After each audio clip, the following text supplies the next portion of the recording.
behalf of Nirmal Bang Equities, we welcome you all to the Q1 FY19 results conference call of IFB Industries. The management is represented by Mr. Prabir Chatterjee, Director and CFO, Mr. Raj Shankar Ray, CEO Home Appliance Division, and Mr. Arup Das, Head Marketing Engineering Division. I now hand over the call to the management for their opening remarks, post which we can take questions. Over to you, sir. Thank you, Chirag. Good afternoon, everybody. Welcome to IFB Industries con call pertinent to the result of first quarter FY19. With me today are my colleague Mr. Raj Shankar Ray, CEO of Appliance Division, and Mr. Arup Das, Head of Marketing Engineering Division. Now, speaking on the results, on a comparable basis, company has reported a total income of 595.4 crore with a growth of 20.2% over the corresponding period of the same quarter previous year. EBITDA margin stood at 5.8% compared to 4.6% during the first quarter last year, and in absolute term EBITDA was 34.37 against 24.34 of the same quarter last year. Appliance division revenue had a growth of 19.3% and engineering division grew by 26.3%. But both the figures were on a comparable basis. EBITDA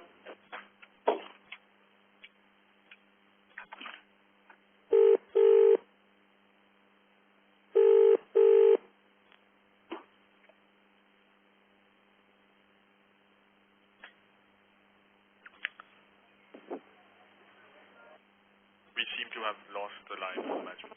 Participants, please stay connected while we reconnect.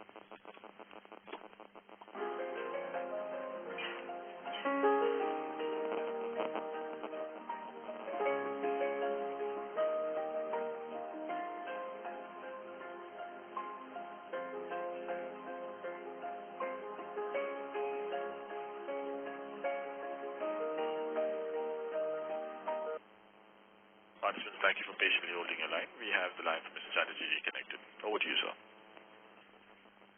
Could you hear the margin figure, please? Hello? Yeah, sir. So you were at EBITDA levels. Yeah, ma'am. I will call. But actually, ma'am, today I took up. Hello? Yes, continue, Mr. Chatterjee. You were audible till the EBITDA margin division. Acha. Appliance division revenue was 488.23 crores, which grew by 19.3%. And engineering division was 104.06 crores, which grew by 26.3%. EBITDA stood at 22.69 and 4.6% against 3.5% last year.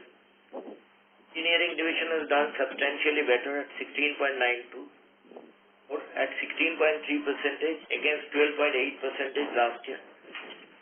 And EBITDA in value terms was 7.9 crores. With this, I will hand over to Chirag for question answer session. Thank you very much. We will now begin the question and answer session. Anyone who wishes to ask a question may press star and 1 on their touchtone telephone. If you wish to remove yourself from the question queue, you may press star and 2. Participants are requested to use handsets while asking questions. Ladies and gentlemen, we will wait for a moment while the question queue assembles.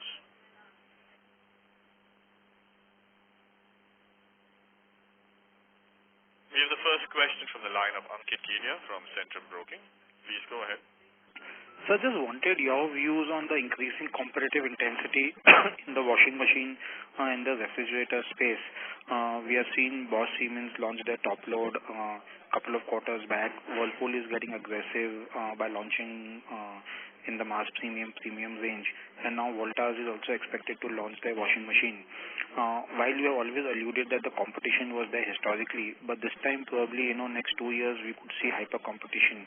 So what are your views on increasing the competitive intensity? Yeah, this is Raj Shankar here. So Whirlpool and Bosch both have been there for quite some time. So I don't see any increased competitive intensity per se. The top loaders that Bosch has launched the market itself is very large and expanding, so I don't think it will increase the intensity. There might be a little bit alignment here and there. The Videocon, for example, is completely absent from the market now, so some space is opening up there in any case. As far as the introduction of products from Voltas and Deco, we will have to wait to see what they launch, at what price points they launch, etc. We are also expecting players like Media to also introduce products. Very recently, they had introduced products at a very low price point on e-commerce around 3 months back, but that did not have much of an impact. So I don't foresee any major changes in the short term. We have to wait and see, basically. Sure. The second question is on our own top loaders. In the quarter 4 presentation, we had written we were expecting the 30,000, 25,000 to 30,000 volume run rate from Q1, Q2. And in the current presentation, we have, written that run rate would come from quarter 3. So what has changed in the top loader strategy? The 6 kg launch is getting delayed. So from the management strategy standpoint, where do we stand on the top loaders? Yeah, what we wrote in the previous quarter remains. Internally, we will cross 30,000 in Q2 itself, based on whatever we have seen in the quarter 1 end. The 6 kg top loader we had initially planned for Q3. We have moved it to Q4 because Q3 pressures on volumes are very high. So we didn't want a new model, creating any disruption in terms of internal cannibalization, etc. in the middle of the season. So we thought that it is better to introduce the product as soon as quarter 3 is over, which will allow us to really expand the network using that model. Sure. And so my last question is regarding microwaves and ACs. Some microwaves have posted a flat growth in the quarter, but that is on the back of a very strong growth last year. So can we see a double-digit growth in microwaves, while in the AC category continues to disappoint us, year after year? It's been nearly 3-4 years of launch, and we have not been able to post even our lag unit now, and probably lagging in market share as well. While I gauge from the market that we have, stitched deals with Reliance Retail and others in the AC category recently. So where is the positioning of these two categories now for us? Yeah, so on microwaves, we will have double-digit growth. The issue in the first quarter was that we have taken some price increases in the microwaves. So to some extent, the volumes were affected by that. But they have now stabilized, and we are confident of Q2 and Q3 being good for microwaves. As far as ACs are concerned, yes, I agree with you. Even in Q1, internally, we had wanted to do at least 10,000-15,000 more ACs than what we have done. The issues that we have had are related to supplies, and that has primarily been because of sourcing. Out of China, we have had issues with sourcing because of local domestic demand. There has grown a lot, and what we need to do is to localize this product, which is a project that we have started. So on ACs, for now, we will have to fix the sourcing end of the story to ensure that we get volumes that we have planned for this year. Microwaves, I think the prices are stabilized in the market now, so in Q2, Q3, we should be on target with whatever we have set. And sir, we have taken price cuts post the GST cut in microwave as well? Yes, for all the products, we have passed on the full benefit of the GST immediately. Sure. Sir, my last question is for Chatterjee sir. Sir, we have seen our other expenses grow sequentially very fast. Probably that could be due to the counter sales, where we had spoken in the last quarter, while our gross margin continues to expand. Do you think these gross margins are sustainable? I will tell you, our other expenses, to a large extent, it is variable. 70-74% is variable. Balance is fixed in nature. So when the volume has gone up by 24-25%, mostly the impact of that, the CSR our plan was to recruit much more. We have not recruited that much. But the effect that you are saying that in all other expenses, we're absolutely under control. This is mainly because of the freight, franchisee and other expenses, which is absolutely variable and in line with the volume. And so do you think the gross margin expansion is, going forward we can continue to have it given the way the rupee has depreciated and... to that, you see, for example, compared to last 2 quarters, the gross margin was down by around 2.6 to 2.7%. Out of that, 1% is because of the forex and another 1.5 to 6% is because of the commodity price. Now, to counter that, we have made a price increase in June, July, effect of which has not come to us yet. So once we get the full effect of that, to a large part of it would be utilized. Sure. That's helpful, sir. Thank you so much. Thank you. Anyone else who wishes to ask a question can press star and 1 on their touchtone telephone.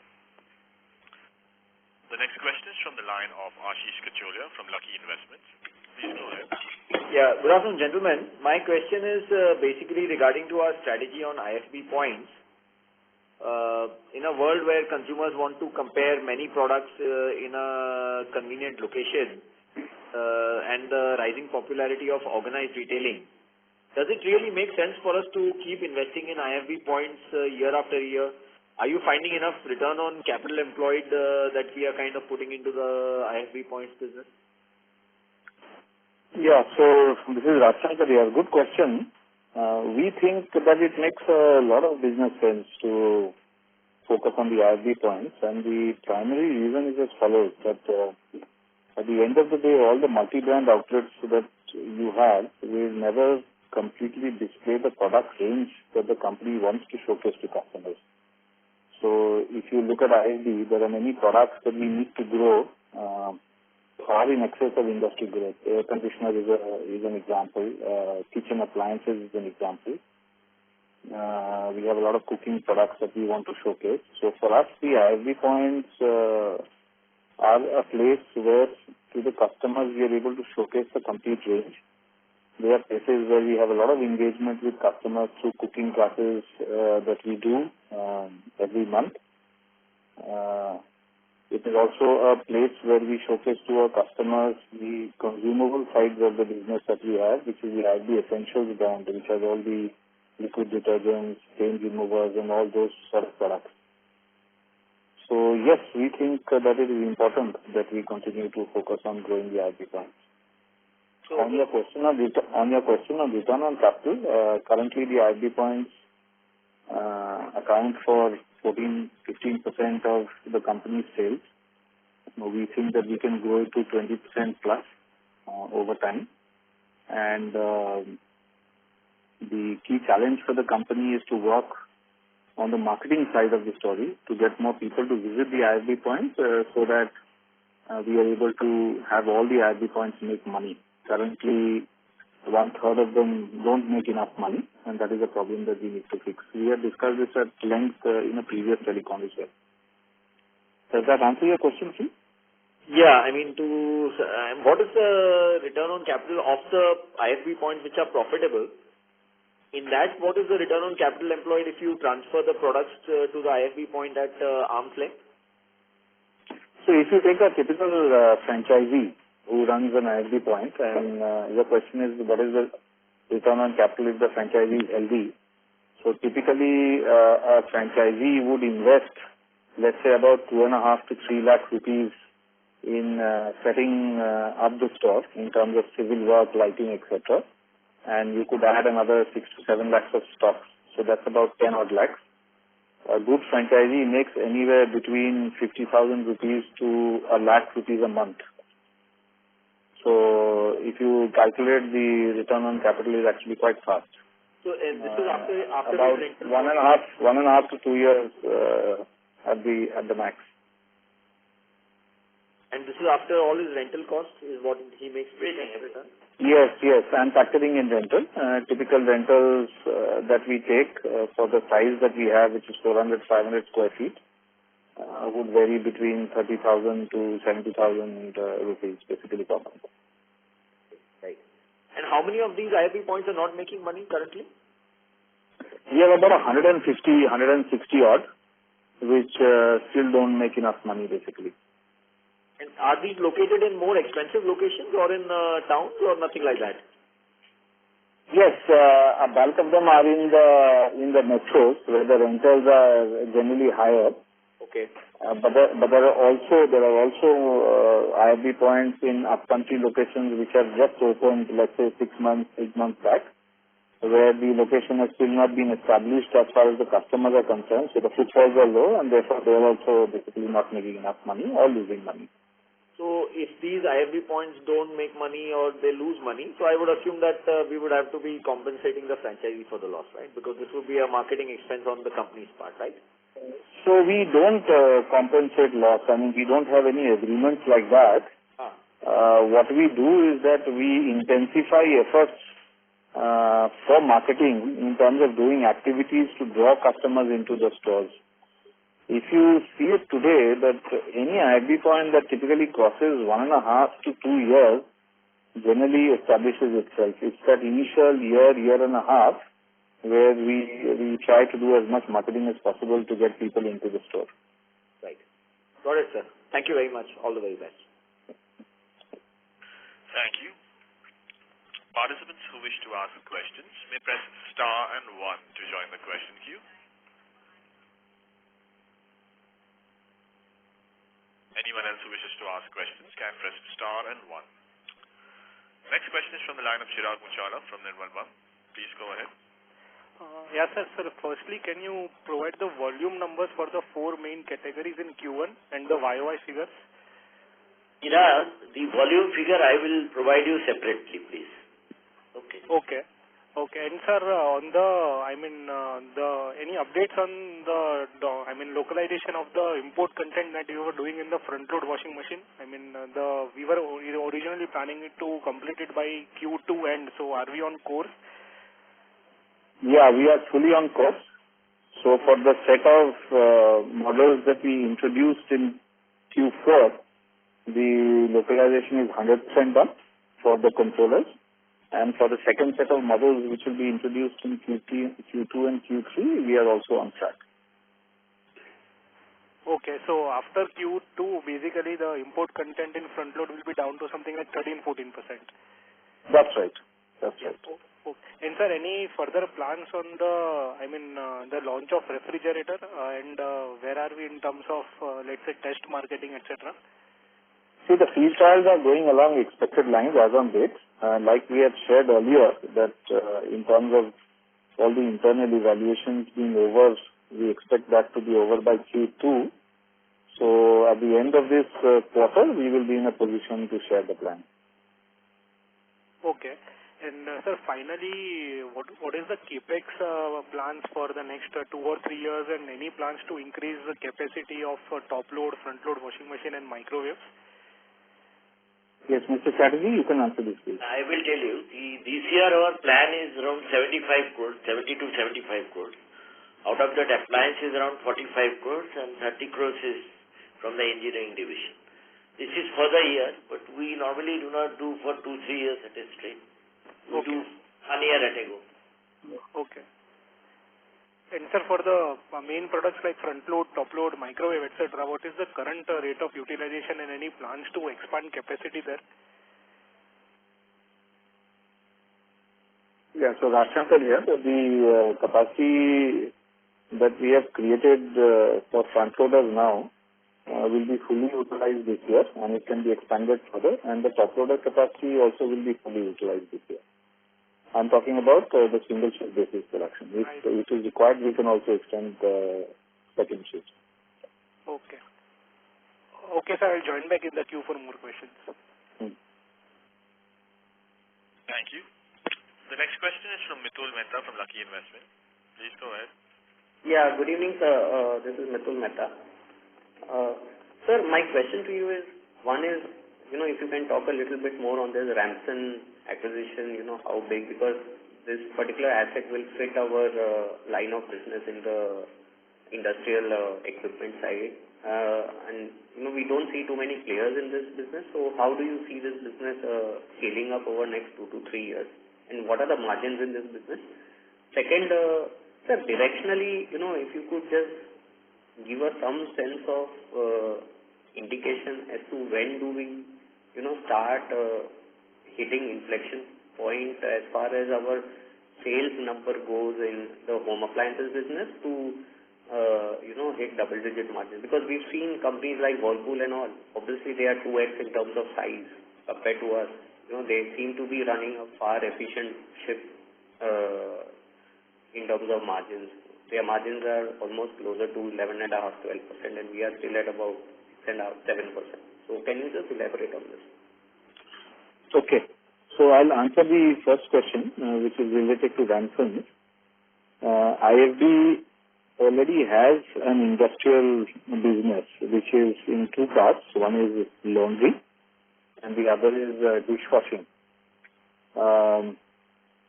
The margin structure of this business obviously is much higher in terms of the margin structure that the company enjoys in these sales. Ramson's is currently a player which has a complete spectrum of products for the industrial laundry business. So from equipment required for washing to equipment required for steam ironing to drying, from big projects to the small washers for hobbies who are wanting to automate. So they have the complete spectrum. We think that there is great synergy with our existing business with the acquisition of the laundry business of Ramson. And going forward, in terms of the infrastructure growth in hotels, the automation of washing for institutions like the railways, the defense forces, and also for the increasing number of residential laundrets that are opening up across India, we think that there is a very large scope. Obviously, this is very accretive to margins because in this vertical, the margin structures are in the early 20s or even in the mid 20s in terms of percentage EBITDA margins. So that is the plan as far as Ramson is concerned. I can answer any additional questions if you want on this. As far as the sales numbers for sustainable margins is concerned, and your point about Whirlpool, the point is correct. We do need sustainable double-digit margins, and as we have shared in the previous telecoms, in terms of basic sales levels, so we need about 250 crores a month of sales for us to be able to consistently have double-digit margins. And the actions that we are taking on that are largely on two heads. One is the network increase and network penetration related actions which we have discussed about in the previous quarters. We are very confident that we will complete those actions in this year. And the second is in terms of the manning that we have across the large counters, where our sales is dependent very heavily on the people that you meet at the store level.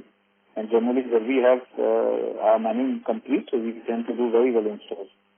So that is the second plan for this year, is to finish the inductions of people at the store level who can push the sales agenda. Having done these two, we are fairly confident that we will be able to reach those revenue numbers for double-digit margins in this fiscal. Does that answer your question, please? Yeah. You said in this fiscal, which means we should be hitting double-digit margins this year itself? That is the plan. We wouldn't want to give a specific forecast around this, but our actions are for completion in this fiscal year. Okay. Okay. Thank you, sir.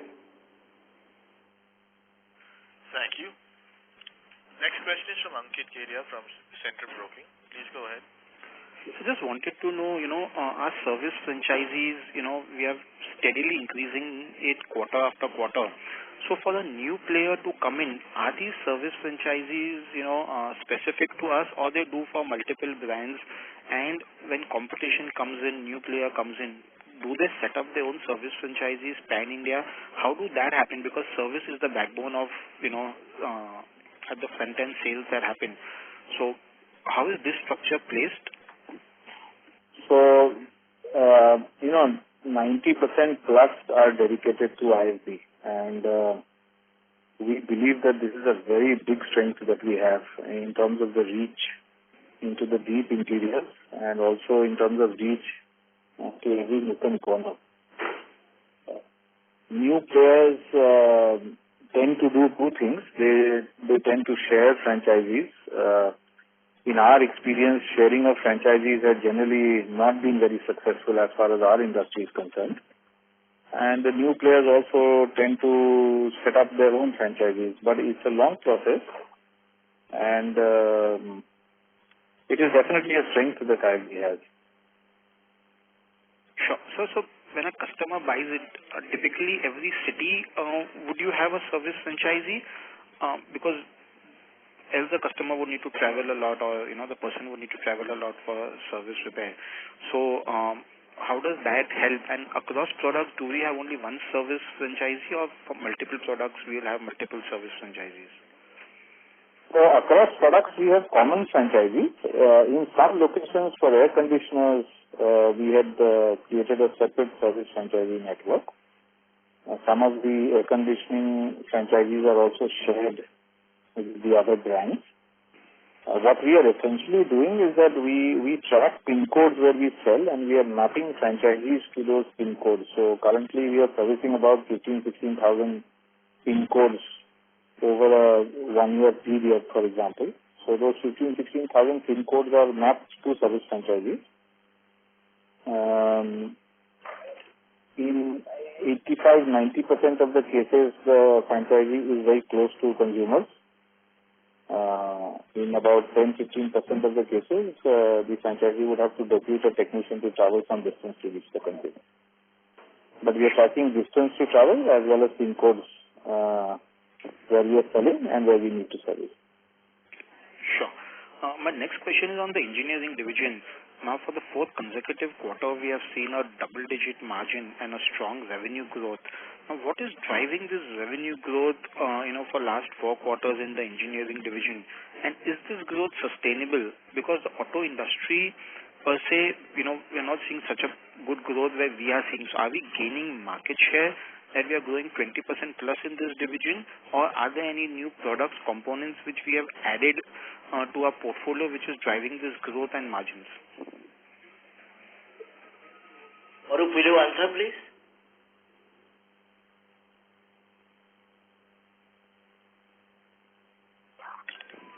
Mr. Chatterjee, I think he's disconnected. You will have to answer this, please. Yeah, mainly because, our share is not that high. So we are gaining shares wherever we are not present, number one. Then the margin going up, like I last time explained that, there's some of the operations which were outsourced earlier, we have brought it inside. As a result, we are doing well, number one. Also, last year, to some extent, it was affected because of the demonetization effect, and that the emission norm on the cars, where the manufacturing activities of the cars were suspended for some time. So there is some base effect is also there. But generally, in every month or quarter, they are growing by 25 to 30%. But if you consider our volume, that is not that high, and we have plenty of scope to increase. So we have had new client wins for last 2 or 3 quarters, which is helping us grow revenues. And do you think we have sufficient capacities? Because the plant is pretty old, and hence... No, that is what if you notice, that see last 3, 4, 5 quarters, 5 years, every year we are spending money. For example, I said this year we have 30 crores. Last year we spent around 19 crores in engineering division. Year before was around 28-30 crores. As a result of that, like I explained earlier, in Bangalore, for example, there was the some of the operations were still through job work, which we have brought it in, and we are doing it. As a result, the margin has gone up substantially. Sure. And sir, my last question is the land in the Bangalore factory which the government has taken. So the 19 crore compensation would come in quarter 2 to us? How does that? Expected to be in this quarter. In quarter 2, we'll get the 19 crores revenue from the. Yes, it is expected. Okay, sir. Okay. Thank you so much, sir. Thank you. Before we take the next question, a reminder once again to our participants that you may press star and 1 to join the question queue. The next question is from the line of Arpit Agarwal from Systematic Shares. Please go ahead. Yeah, good evening, sir. Thank you for taking my question.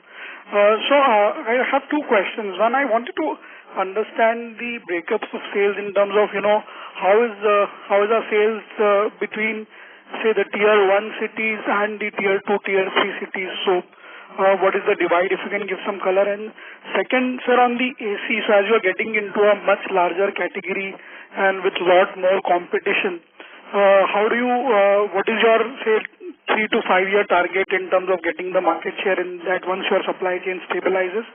And how do you plan to go about it in terms of distribution? Okay, so in terms of the split between Tier 1 and Tier 2, Tier 3, currently about 50 to 55% is Tier 1 and the remaining is Tier 2 and Tier 3. Your second question was in terms of ACs, what sort of plans do we have? So if you look at volume plans, the industry already is sitting at about 5 million, and there are various data points that predict to a very healthy growth around the whole air conditioning market volumes. So the localization project that we will do needs to address that in terms of having capacity over the next few years to reach volumes of anywhere between 300,000 to 500,000. We need to do a lot of work on the network, which we have also shared in the previous quarters, that the nature of the air conditioning market and its basic need for two big network developments. One is the distribution-led networks, and the other is the network of dealers who do both sales and service. These are two areas where currently we are relatively weak. On distribution, we have done a lot of number additions over the last 2-3 quarters, but we still need to get more value out of the distribution network. Currently, we have not been able to get enough value. That is a big agenda for this year. And for air conditioners, specifically also this network of dealers who do both sales and service, currently our presence is minimal. And once we fix the product side of the story and the supply side, we also need towards the end of this year, when the next season starts, to be able to have in place before that sales and service dealers who account for a significant percentage of the industry. We have some markets where currently we have done a fairly good job on this. For example, markets like Gujarat, etc., where we have a fairly high number of sales and service dealers. But this is a success that we need to replicate across many more states. All India basis, currently today we are very weak on this segment. Okay. And sir, on this, as you said that your tier 1 is 55%. Now, as you are getting into, so earlier I would assume that front loading was more a tier 1 phenomena, but as you are now getting into top loading, which is a much larger market opportunity, what are we doing to expand our distribution on that side? So we, like I said, we added a lot of dealers through distribution-led networks over the previous quarters, and these networks will grow with top loaders, air conditioners, and microwaves. So these are the three main products through which these networks will grow. But they will also go through, they will go through front loaders as well, because we have some models which are very suitable for category 2, category 3 towns. So currently the work that we are doing on the distribution network is to get our manning right in terms of having people over all distribution networks, sub-dealers, point 1. And point 2 is to complete the training inputs to all the dealers that we have recently added. Training them on how to sell IFB, why our products are superior, and getting the messaging right, basically. Do we have to share extra margins with them initially? With the distribution network dealers? Yeah. No, not really. I mean, the distribution-led network sits on the higher side of the kind of margins that you would share with some of the larger retailers. But other than that, there is no real extra expense. In some markets, it is also a little cheaper as compared to the larger dealers' margin structure. And the last one more from my side, in your note, you've written that about 14% of the sales come from online. So is it all through our own website or is it through the various channels, the various websites? It's mostly through the partner website. We have a little bit of sales from our website, but the bulk of that figure is coming from the partner website. Okay, like the Amazon and Flipkart of the world. Yes, Amazon, Flipkart. And how is that grown over the last 3 years, say? What was it maybe 3 years before? So they are growing. I mean, are you talking about their growth or IFB's growth on their platform? Share of online in terms of. So their growth is very high. So if you see categories like televisions, refrigerators, air conditioners, they are almost doubling year on year. And we are almost there on all the partner websites, all the leading players, right? Yes, we are present on all the websites. So the major ones currently are Amazon, Flipkart, Tata Click, Paytm. So we are there on all the websites. Thanks. Sorry, I missed that part. Thank you. Before we take the next question, we'd like to remind participants that you may press star and 1 to join the question queue. The next question is from Harshit Kapadia from Elara Capital. Thank you for taking my question.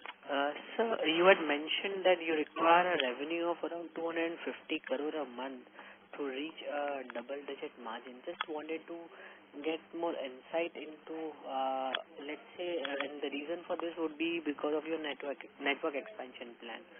So, what would be the size of the retail or a distribution network of a consumer durable industry in India, and where would be your reach within this network?